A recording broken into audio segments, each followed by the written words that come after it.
proposition aux salariés des accords de flexibilité. Dès 2007, le groupe Dunlop Goodyear réclame des efforts sur le temps de travail à ses salariés sur ces 2 sites d'Amiens. Ce matin, plusieurs centaines d'entre eux sont venus pour manifester. Ce coup de massue pour les salariés de Goodyear Amiens.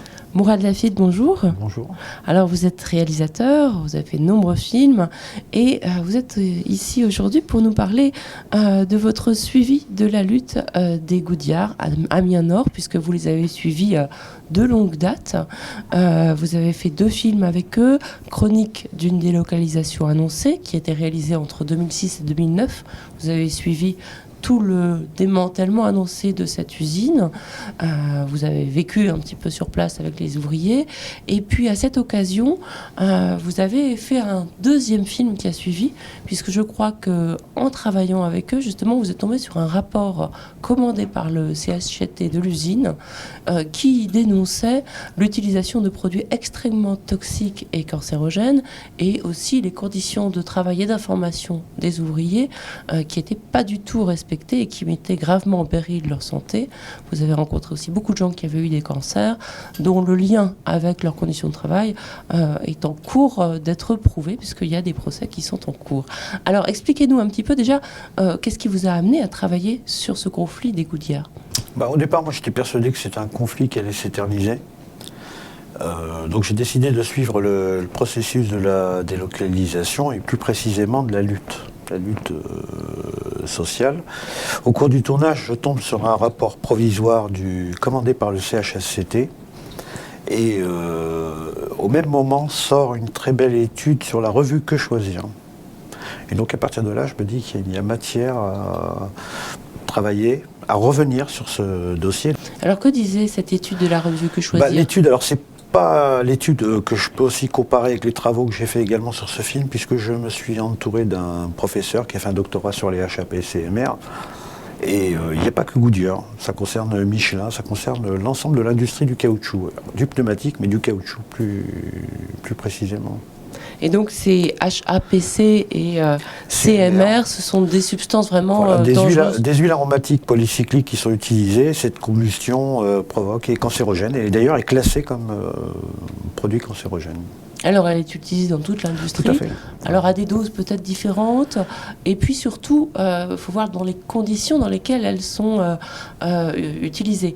Parce que est-ce que vous pouvez nous raconter un petit peu le tableau de l'usine que vous avez découverte ? Parce que alors, les usines, dit, c'était un peu Zola. Les usines, j'en ai fait 4. Certaines, je ne peux pas les nommer.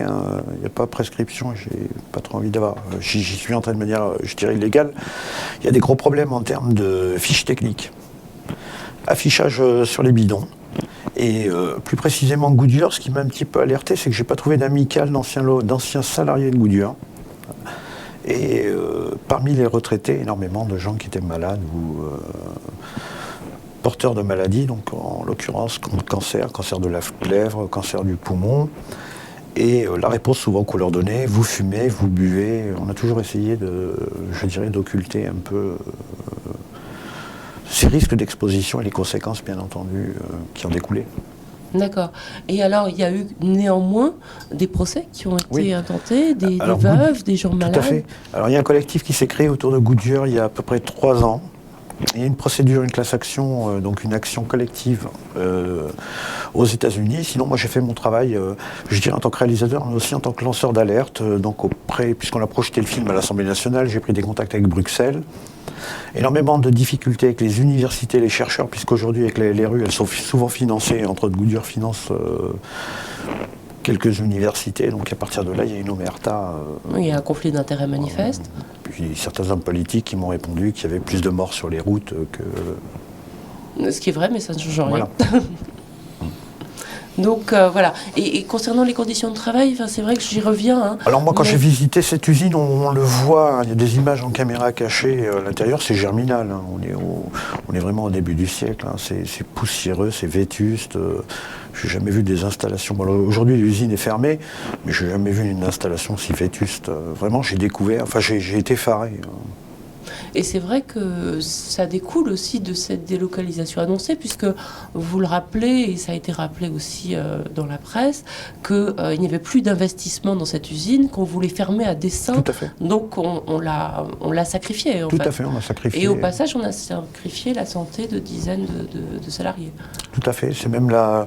Alors, à une époque, je parlais de simple peine quand il s'agissait de délocalisation, et que cette affaire-là, c'est une double peine. Et puis, quand on voit la manière avec laquelle... Enfin, je dirais, cette répression qu'il y a sur le monde syndical, c'est vraiment la triple peine. Alors, c'est vrai qu'on y vient. Là, on a appris, il y a quelques semaines, la condamnation à 9 mois de prison ferme, une première en France depuis les années 30, d'ouvriers qui n'avaient fait que défendre leurs droits, peut-être sur des méthodes contestables et contestées, mais en l'occurrence, les personnes directement visées avaient retiré leur plainte. Donc on sent qu'il y a vraiment une volonté de les punir et une volonté peut-être de les empêcher d'agir. Parce qu'on ne peut pas s'empêcher de penser, en voyant votre documentaire, que, sachant qu'il y a des poursuites en cours contre l'usine, contre la direction américaine de l'usine, pour mise en danger de la vie d'autrui, eh bien ces gens qui seront en prison, qui seront fragilisés par leur licenciement, par le risque de sanctions, etc., n'auront peut-être plus envie, n'auront peut-être plus la force d'aller se défendre comme ils ont commencé à le faire. Et pour des risques qui ressemblent à un scandale, comme l'a été peut-être celui de l'amiante. C'est un scandale sanitaire au même titre que l'amiante. Malheureusement, c'est toujours dur d'être avant-gardiste, je dirais, de soulever ces problèmes. Cette affaire-là, on en parlera dans 10 ans, on en parlera encore dans 20 ans, j'en suis persuadé. On regardera cette affaire avec... quand on la regardera avec beaucoup de recul, on sera indigné, scandalisé de se dire comment est-il possible qu'en 2000, on ait pu, je dirais, faire travailler des gens dans ces conditions. Maintenant, sur la question de la condamnation, oui, effectivement, moi, je le vois de cette manière. Ils risquent la prison, effectivement. Je leur souhaite de ne pas y aller, mais dans l'éventualité où ils iraient, ils auraient des problèmes pour obtenir leur visa pour aller aux États-Unis, entre autres. C'est des délégués syndicaux qui ont besoin d'avoir une liberté, je dirais, de mouvement. On est dans un contexte géopolitique qui n'est pas simple, avec les menaces terroristes et avec... est-ce qu'ils vont avoir la possibilité d'aller aux États-Unis, je dirais même avec une condamnation, avec du sursis? Il y aura toujours, je dirais, de la part du gouvernement américain de les empêcher, sous un prétexte quelconque, de pouvoir se rendre et se défendre. Oui, donc c'est peut-être que c'est derrière cette condamnation qui est scandaleuse, il y a peut-être aussi une arrière-pensée, c'est ce que vous nous dites. Cette condamnation est scandaleuse dans la mesure où le DRH et le directeur ne se portent plus partie civile, l'entreprise ne se porte plus partie civile. Donc c'est le parquet dépend quand même de la chancellerie, il y a quand même une volonté politique quelque part. Moi c'est mon sentiment, d'avélir un petit peu... toute forme, tout ce qui relève la tête aujourd'hui, et d'ailleurs il n'y a pas que Goodyear, on le voit avec Air France, on le voit avec Ford, je crois que Philippe Poutou est convoqué. Alors c'est marrant parce qu'en plus j'avais fait des images à l'époque de Philippe Poutou, alors c'était rien du tout, je crois que c'était au salon de Versailles, puis il n'y a rien eu du tout, ils sont convoqués aujourd'hui. Alors il me semble, si c'est bien au salon de Versailles, ça remonte à 4-5 ans, enfin, c'est complètement fou. Oui, il y a une reprise en main. Oui, il y a une reprise en main, une volonté un petit peu de... je dirais de faire plier tout ce qui relève la tête.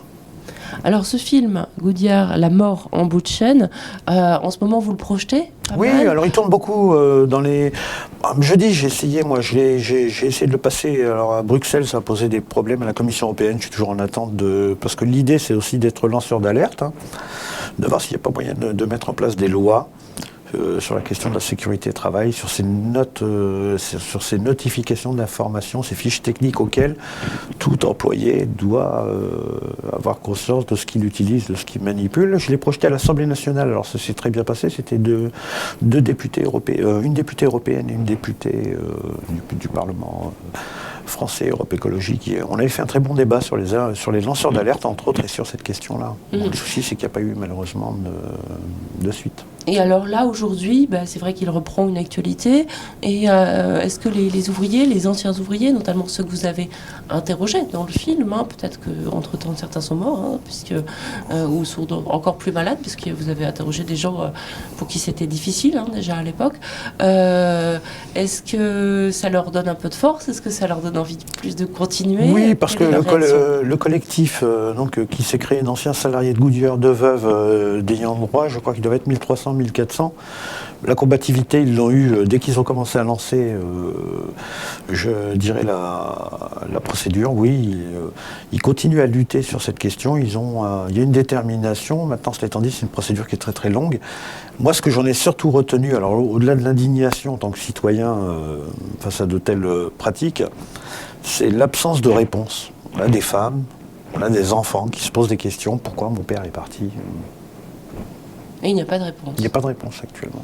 Oui, tout comme il n'y avait pas d'information, tout Non. comme ces gens ont eu, pour certains, sans doute beaucoup de mal à faire classer en maladie professionnelle Tout à fait. la cause de leur décès. Voilà, c'est un silence méprisant. Tout à fait. Et puis on voit la politique qui est menée actuellement sur la question de l'inspection du travail, où on a besoin d'inspecteurs du travail, le rôle de l'inspection du travail qui doit être à charge, enfin, c'est-à-dire la défense des employés, mais en même temps à charge. Vous voyez, on est vraiment en plein dans ce contexte qui n'est pas évident. Et dans le même temps, pour moi, il y a énormément d'injustice. Alors bien sûr, injustice pour ces familles, pour toutes ces victimes. Mais d'un autre côté, moi en tant que citoyen, ça me pose aussi un gros problème. Je cotise comme tout le monde, je fais partie des 60 ou 65 millions de bénéficiaires d'une carte vitale sur le régime général. Je suis entièrement d'accord, il faut les soigner, mais comment cela se fait-il qu'ils soient pris sur le régime général alors qu'il y a des responsabilités à la justice de déterminer les responsabilités? Prenons le cas, alors imaginons que sur la filière caoutchouc, il y ait 300 ou 400 ou 500 cas de cancer, ça coûte quand même relativement cher, puis ensuite on va nous expliquer qu'il n'y a plus d'argent à la sécurité sociale et qu'il va falloir encore se serrer. Vous voyez, c'est aussi... Encore une fois, ce sont les entreprises qui sont les assistées. Tout à fait, moi je crois pour moi il y a un problème. Merci beaucoup Mourad Lafitte d'être venu, et aussi pour ce film, je rappelle, Goodyear, La mort en bout de chaîne, un film qui dévoile peut-être une des raisons parmi d'autres de la condamnation si violente à laquelle on a assisté il y a quelques semaines.